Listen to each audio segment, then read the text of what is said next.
Assalamualaikum warahmatullahi wabarakatuh. Kali ini kita akan membahas masalah model persediaan atau inventory. Pengawasan dan pengaturan persediaan merupakan masalah yang dihadapi oleh setiap organisasi. Itu bagaimana dia mengawasi persediaannya, dan dia mengatur persediaannya itu ya. Nah, ada dua hal, yaitu jika terlalu sedikit barang dalam persediaan, ini dapat mengakibatkan beberapa hal. Nah, ini satu misalnya saja, berkurangnya keuntungan karena kehilangan penjualan. Nah, di sini maksudnya adalah ketika seorang penjual datang pembeli, kemudian dia akan membeli satu barang, tapi ternyata di toko itu tidak ada barangnya, maka pembeli akan pindah ke penjual yang lain untuk mendapatkan apa yang dibutuhkannya. Maka ini terjadi kehilangan penjualan. Lebih parah lagi ketika yang kedua ini kehilangan pelanggan yang tidak puas karena permintaannya tidak terpenuhi. Ya, karena ada pelanggan ketika dia mencari barang yang dibutuhkan tapi ternyata tidak ada, maka bisa terjadi dia akan tidak beli di situ lagi. Ya, bisa saja dia akan menjadi pelanggan penjual yang lain karena ternyata permintaannya sudah beberapa kali tidak terpenuhi, misalkan seperti itu. Maka dia akan kehilangan pelanggannya. Mungkin di tempat lain lebih murah, bisa saja awalnya sekedar mencari kebutuhannya, tapi ternyata di tempat yang itu lebih murah atau lebih ramah pelayanannya, maka dia bisa saja kehilangan pelanggannya. Bisa juga karena dia memproduksi, maka produksi bisa terhenti karena bahan bakunya sudah habis. Ini kalau terlalu sedikit barang yang ada di persediaan. Bisa juga karena biaya pesanannya menjadi tinggi karena dia berkali-kali melakukan pemesanan. Tetapi di sisi lain, jika barangnya terlalu banyak dalam persediaan, maka bisa berakibat antara lain, yaitu yang pertama, terlalu banyak uang yang dianggarkan untuk persediaan barang yang tidak perlu. Misalnya saja seperti ini, di showroom itu mobil harganya akan mahal, maka dia akan dipajang untuk beberapa mobil saja. Mobil yang lain dia hanya punya brosurnya atau informasinya, tapi barangnya sendiri tidak ada di tempatnya. Dia mungkin bisa saja dia akan pesan ke tempat lain itu ya. Jadi ada inden itu. Jadi dia menawarkan inden, mungkin harga lebih murah dan seterusnya, bisa terjadi. Yang kedua itu memakan tempat di gudangnya, ya, karena mobilnya dia banyak tersedia, maka tempatnya jadi membutuhkan tempat yang luas, gitu ya. Apalagi terutama di kota besar itu mahal lahannya itu ya. Bisa juga barangnya jadi rusak atau ketinggalan zaman. Kalau ada banyak barang di persediaan, maka bisa terjadi kerusakan barang atau ketinggalan zaman, sehingga Anda sering melihat mungkin banyak promo dia, bisa terjadi promo itu barangnya sudah ketinggalan zaman gitu ya, atau sedikit rusak gitu ya, sudah tidak bagus lagi sebenarnya. Selanjutnya, tujuan dari manajemen inventory adalah meminimumkan banyak atau meminimumkan dampak yang merugikan di antara dua keadaan di atas tadi, yaitu banyak inventory-nya atau banyak persediaan barangnya atau terlalu sedikit barang yang disediakan. Jadi kita akan tujuannya meminimalkan dampak yang terjadi di antara dua hal itu. Nah, bisa terjadi ini adalah meminimumkan investasi untuk inventory. Jadi dia meminimumkan. Bagaimana investasi inventory diminimumkan. Bisa juga memaksimalkan pelayanan kepada pelanggan. Jadi, tapi dia melihat dua hal itu ya. Jadi, bisa memaksimalkan pelayanan kepada pelanggan dan memastikan operasi organisasi efisien atau low cost. Bisa ini untuk beberapa tujuan ya, mungkin dari kombinasi dua hal di atas itu ya. ada sub tujuan yang lain, misalkan saja low unit cost-nya, gitu ya. Kemudian juga perputaran persediaan yang tinggi. Kemudian bisa konsistensi kualitas. Ini sub tujuan dari manajemen inventory atau persediaan. Dan juga berkaitan dengan hubungan dengan supplier terjalin dengan baik. Kemudian kontinuitas supply-nya. Oke. Nah, inventory sendiri dapat diartikan sebagai yang pertama adalah stock on hand pada waktu tertentu, atau dia adalah aset realnya sendiri. Jadi barangnya sendiri saat itu adalah inventory dalam arti stock on hand.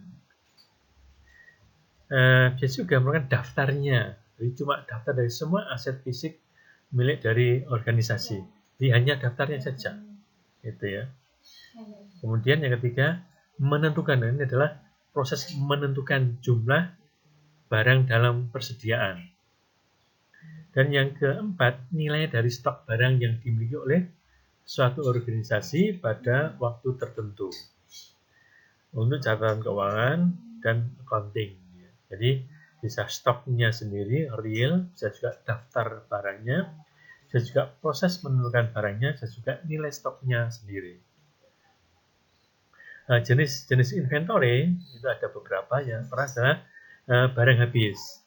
Misalnya saja seperti ATK itu ya, itu barang habis.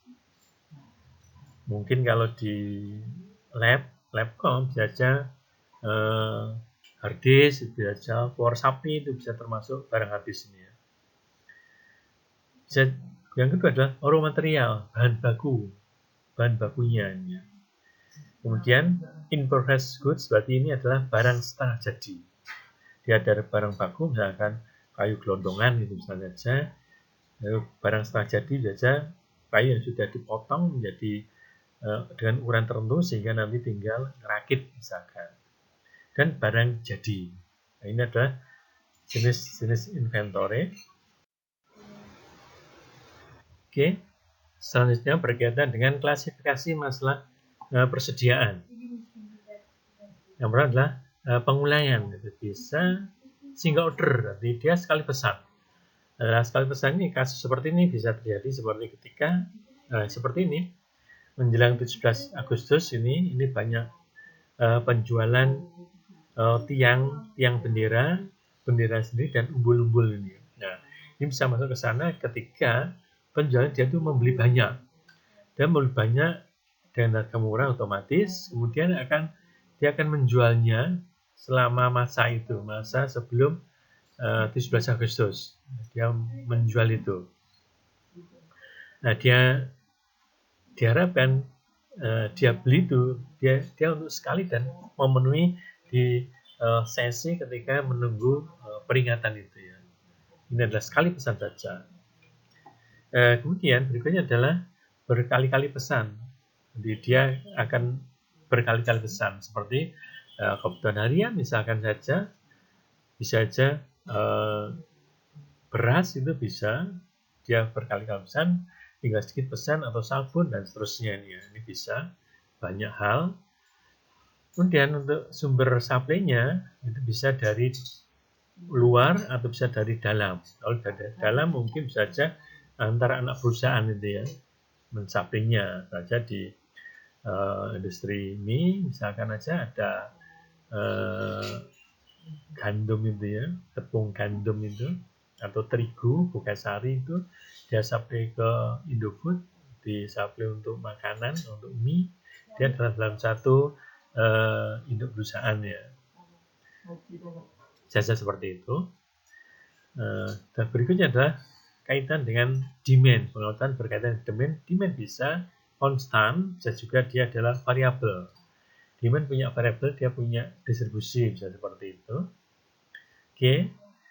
Bisa demand-nya adalah independen, bisa juga dependent, artinya independen dia tidak bergantung dengan barang satu dengan barang yang lainnya. Kalau dependent itu dia sangat bergantung. Tapi nanti kita bahas di yang independen saja. Kemudian berkaitan dengan lead time atau waktu tunggu, itu bisa lead time-nya konstan dan juga bentuk variabel untuk dia punya distribusi. Oke. Inventory system, nah ini perpetual itu bisa dia terus menerus itu ya. Jadi dia pesan berkali-kali gitu ya. Dan juga dia periodik, ada periodenya. Kalau perpetual itu misalnya seperti ketika barang sekian maka dia ketika barang tinggal sekian maka dia akan pesan. Ketika barang tinggal sekian dia akan pesan. Kalau periodik dia berkaitan dengan waktunya. Jadi setiap tahun dia 4 kali pesan. Jadi di bulan mungkin 3 bulan sekali dia pesan, itu periodik.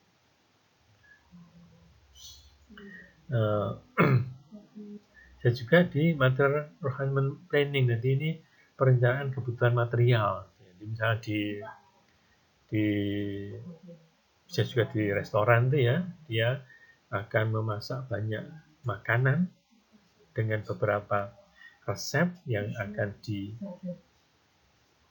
dibuat, misalkan saja, maka dia membutuhkan banyak material di sana.